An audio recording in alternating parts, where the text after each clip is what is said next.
Yes, people, it's Cam, and I'm going to show you the only automations that we used to make $108,000 in 60 days. Okay, I'm going to explain to you exactly what automations you should be using, exactly what you should be using them for, and what you shouldn't be using them for. And also, I'm going to show you our automations play by play. I'm going to show you the exact text, the timing, everything. I'm going to do a direct walkthrough. One thing you guys know about me, if you've watched any of my videos before, if you haven't, check them out. But if you've watched any of my videos before, you will know that something I don't do is hold anything back. The reason I don't hold anything back is because I don't need to, right? I believe in my source, and because I believe in my skills and my ability, I believe that even if I share it, I'm still going to be all right. Okay? Now, before I do that, one thing I always have to do is show you guys that I'm an absolute truth teller. So I'm going to show you some of the numbers and the breakdown. So let's pop onto the computer and I will show them. So, as I said, we made, and what I'm going to do, I'm even going to show you what it is in dollars. Sorry. So obviously we're in the UK. We're both UK and Dubai based. So I'm going to show you the numbers in the UK. So the 60-day period is between November and December, the end of last year.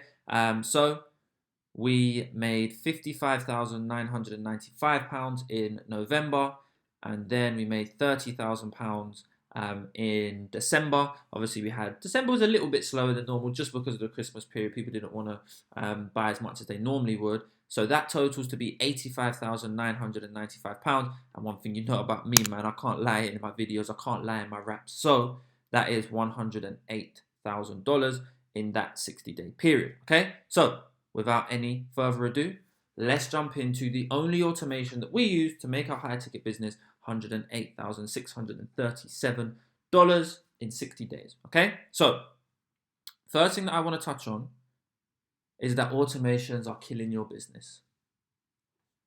I had to do it to you. I had to bring you in just to knock you back. Automations are killing your business. Now,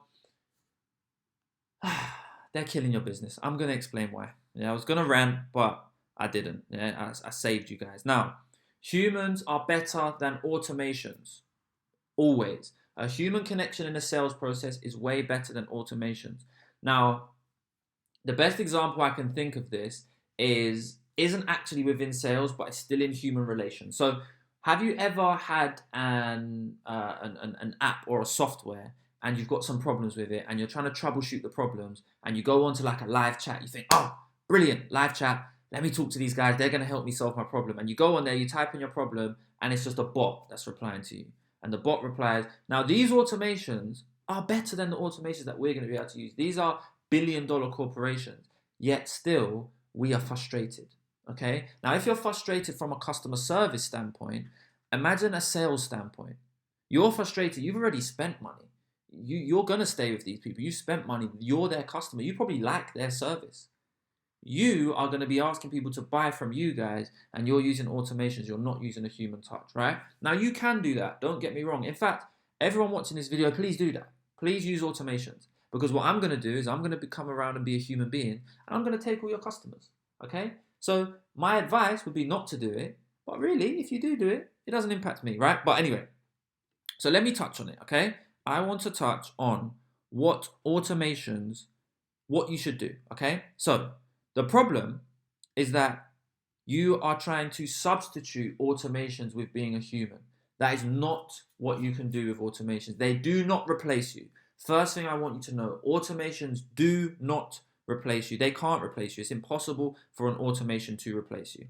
Okay? Automations also cannot be done too early. So another big problem is that people are trying to automate way too early into their business. This is another problem. You're trying to automate too early. If you don't already have proof of concept, if you haven't already made sales, it's going to be a bit controversial, but I don't know how fair this is. I might take this back and later on say that I'm going mad. But I would even argue if you're not at about £10,000 a month, you don't really have to be worrying about automations. No, you know what? I'm standing on that. If you're not at £10,000 a month, you probably shouldn't worry too much about automations. Now, next thing is that your automations are obvious. That's another reason why your automations aren't going well. If your automations are obviously automations, no one likes that. So Have you ever got a message on your phone that's just clearly it's not meant for you? You're always going to ignore that. Or even, for example, a copy and pasted message, a message that's obviously been sent out. You guys will probably have it when someone that you've never spoken to in ages on Instagram has copy and pasted a message saying, "Hey bro, appreciate you so much for the support. Please can you shout out this video?" You're not shouting that out. Whereas if they message you and said, "Hey bro, long time since we've spoken, yeah man, I remember you from school days. Remember we used to play football. You were good at football. Do you know what, bro? At the moment, I'm actually trying this new business out. I'd really appreciate if you could shout me out, bro. That would really help. Anyway, how you doing, man? What's things going on with you?" Now, people don't want to do that because that's long. But if you actually want people to take the action that you want to take them, especially if that action is parting ways with money, then that is the better way to go. And then, oh, that's my only thing. So that's the reasons why your automations are killing your business. Those are the reasons that automations are killing your business. As long as we can get past that, we'll be okay. We'll be great. Okay. So automations should supplement your sales and not replace them. Big thing to remember. Yes, I'm going to show you our automations. Yes, I'm going to show you the automation. I'm going to get into it, but I do need to make this disclaimer. They should supplement your sales and not replace them. There is nothing better than a human being being good at sales. And if you want to become good at sales, we've got the academy for you. Click the link in the bio. But no, seriously, they should not replace your sales. They can't replace your sales, okay? Now, what good automations do? Yeah, good automations in capitals, capital good. GOOD, capital good automations do. Now, what good automations do is they make the prospect think it's a real person. That's what good automations do. They make the prospect think it's a real person. So they don't actually know that it's an automation. So there's some form of personalization, or if not personalization, sorry, and they still make someone think that it's a real person. Good automations also allow you to scale this personalized approach. So oftentimes the conversation that I said in the DMs is ideal, but oftentimes you can't really scale this. How many conversations could you have like that a day? Maybe 50, maybe 100 at a very push if you just sat there and banged it out all day. But automation should help you to scale that approach. Next thing that they should do is they should help you to consistently carry out a winning sales process. So once you've found your winning sales process, which to be honest, you've only probably found if you're at about 10K a month. Once you've found that, the automations help you to just replicate, scale it, because you know the selling system that works for you. And they also allow you to quickly touch base with leads at scale. So there is some people are going to be doing a super hyper personalized approach. Other people are just doing a mass automation approach. The place in the middle is that you scale, so you do mass but also personalized. That's the only way to scale, especially in 2024. Okay? Cool. So that is what good automations do. Now, for the part that you guys tuned in for, it's our automations. Okay? So I'm going to show you our automations. Now, I'm going to pop over here. And what you'll see is that we actually have a fair few automations. We actually have a fair few of them. Okay. Now, as much as I'm anti-automation, now we're scaling and we're scaling so aggressively, we've added a few more. But the only automation that I want to touch on is New Lead. That's the only one that I want to touch on. And I might even show you guys 4-day text message follow-up. Maybe. Not sure. Depends how nice I'm feeling. But let's go to New Lead. Okay. Because this is the only one that we had back then. So that's why I want to do it. In November and December, the only automation that we had was New Lead, okay? And look, you can actually see, you can even see, it was New Lead, it was on a different platform, but it was New Lead. This is the only one, so you can see, January the 1st is the only time we implemented this. So, let's touch on New Lead and exactly what the automation is and how you guys can scale your automations, okay? Ooh, bam. I'm going to have to cut that out. That's quite annoying. I just showed everyone's details. I have to cut that out. So the lead. Now, the automation, sorry. And I probably will show you the other automations just now, so when you're scaling, you can do them. But this is the only one that I want you guys to do. So to explain the storyline of this, someone's opted into a lead magnet. And after they've opted into the lead magnet, this is the automation that follows. So first thing that we do is we send them an email. And we send them an email to say, here's your free training. So they've opted in, Oh, again, I'm going mad. So they've opted in for a free training. And what we're doing is we're sending them the free training straight away. Now, this automation, you're going to see that I've contradicted myself massively because I've said that you want it to always look personalized. This, of course, doesn't look personalized. Now, whilst it does still say their first name, you're still going to know that it's not personalized. But the reason that we have this one and the reason that this one isn't personalized, and it's okay to not be personalized, and in fact, I've even admitted that it's an automated email, is because as soon as you type something in, and someone responds in an email, you know that it's an automated email anyway. There's pretty much nothing that you can do to make it look authentic. So we might as well just own up straight away. Now, the reason that it's important that you send it straight away is because you want to send someone their lead magnet when they're in the same mood that they opted in for it for. So I wouldn't recommend, in a whole day later, say, hey, here's the lead magnet. Give it to them straight away. It's going to show that you're sharp, and it also shows that you're somewhat of a big business if you do that. Now, after that, we wait 2 minutes. After we've waited 2 minutes, what we do is we send them a text. And the text says, hey, bro. That's it. It says, hey, bro. Now, most people would say, hey, thank you for opting in, man. Amazing.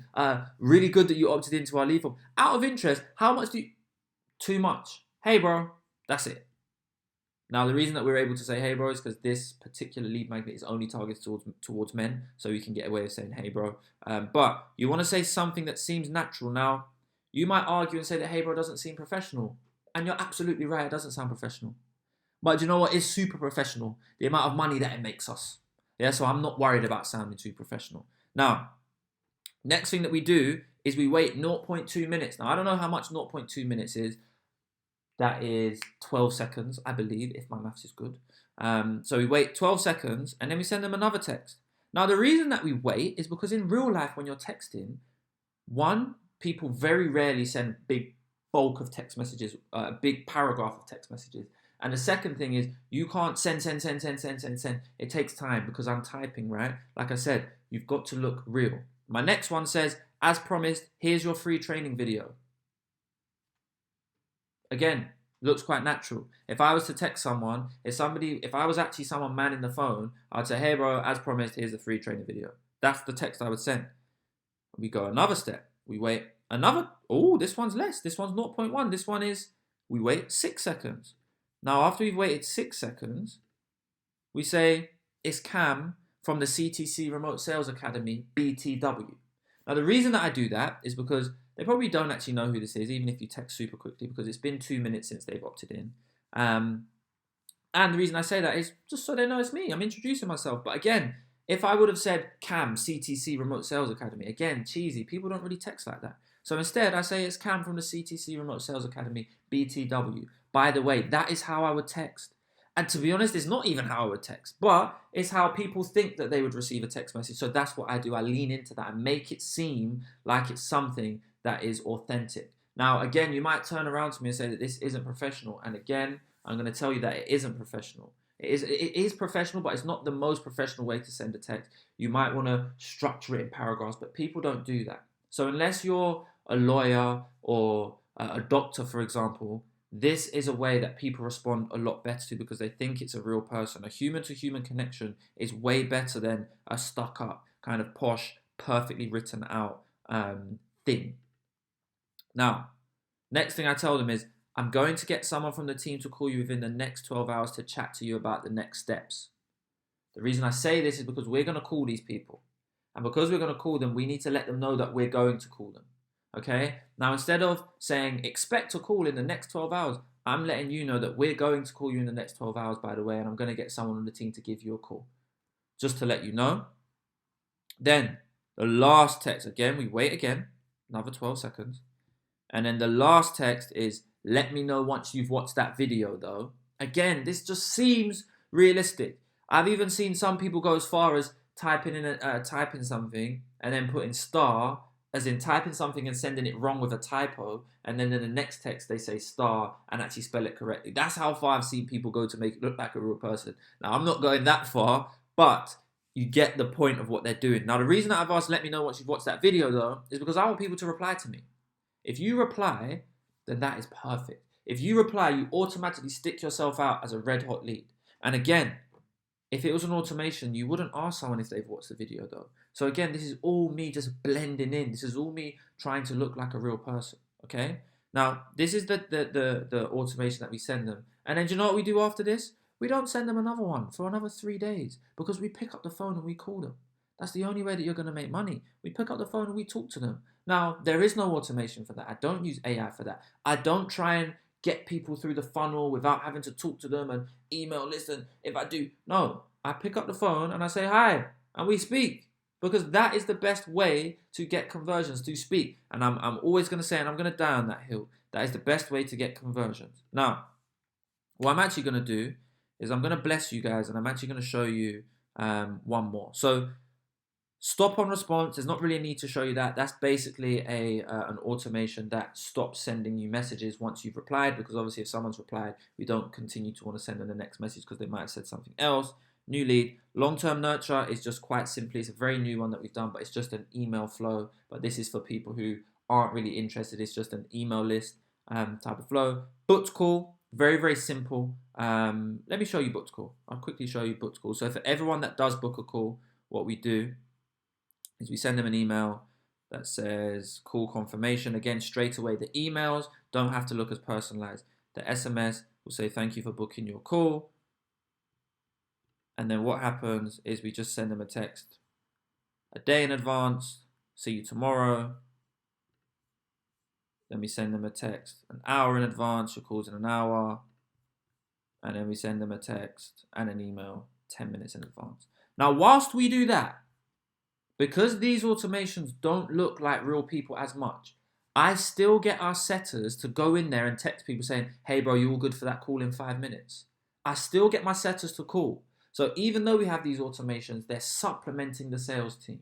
It's something where you're going to be sent this automatically if there ever was a case where a setter forgets or a salesperson forgets, but we still get the setter to go on the phone and call them. Now, what I'm going to do, I'm going to show you the last one. This one again is gold. It's gold. Now, this is something that we use after our sales team have called a new lead, double dialed a new lead 3 times a day for 3 days in a row. Only after that are you allowed. That is our rule as a company. Only after that is one of our appointment setters allowed to put someone into this automation. And it's a 4-day text message follow-up. Now, how it goes is very simple. Hey, bro, question mark, wait a day. Next one, first name, wait a day. Next one, you there. Next one, just following up about the remote sales academy, bro. Wait another day. Eyes, one more day. I don't know. No, this one's in the same day, actually. If you are interested, feel free to book in with a member of our team. If not, feel free to tell me to stop messaging you. Now, this one, as you'll notice, we're just baiting a response. That's all we want. We just want our prospects to respond. As soon as they respond, bam, pick up the phone call. That's all we want. We're baiting a response with this. But as you notice, we're not going crazy. I'm not trying to get them to buy with these automations. I'm not selling in these automations. I'm just scaling something that makes it seem like we're genuinely interested, which we are genuinely interested, but I'm scaling something that makes it seem like we're personally interested in every single person that comes through, which we are, but we need to make sure that we can pick people out and make sure that we can do something that makes people think that we're running them down, essentially. That's what we're doing with the automation, but we're not selling in the automation because the automations cannot replace salespeople. All they do is they make people aware of what you're doing and they show people value content. That is all, okay? So that is our automations. That's the only automation that we use. And I'm saying that the only automation that we actually used was the first one. These are just bonus ones that I've thrown in just to help you guys when you're scaling to 20, 30, 40K a month, okay? Now, that is our automations. Now, the last thing that I want to do is I want to explain to you what you should do, what everybody watching this should do. Now, what you should do is you should use these automations alongside building a sales team. Now, there are 2 ways to get your hands off of a business. There's 2 ways to buy your time back. One of them is with automations and the other one is with staff. Now, I much prefer staff, but I use automations to help my staff. Most important thing, okay? That's what I do. I don't use it to replace them. And the next thing that you should do is you should learn sales and pick up them phones. If you don't pick up the phone, you don't make money. The phone makes no money when it's on the ground, so we pick up the phones. That's the rules. Myself, I pick up the phone. Tris picks up the phone. All of our team picks up the phone. Hey, even our admin's going to pick up the phone and start getting to work, okay? So, that has been Cam. And by the way, in fact, before I even go, if you're scared to pick up the phone, or if you don't know how to pick up the phone, or if you don't know how to make sales, or if you're not at 10K a month and making money through sales, and you're even considering relying on an automation, then you need to get our Remote Sales Academy. Now, the reason I say that is because that's going to teach you how to sell. And if that is something that you're interested in, and if you want a guaranteed job at the end of it, that's something that's up to you guys. But there is a guaranteed job at the end of it, with OT expected to be between kind of 5 and 15K a month. If that is something that you're interested in, then click the link in the bio and it will take you to the Remote Sales Academy. But until then, it has been Cam. I hope I can help you guys make some money with automation, and I hope that you guys pick up the phones and add those automations in. But anyway, it has been Cam. Bye.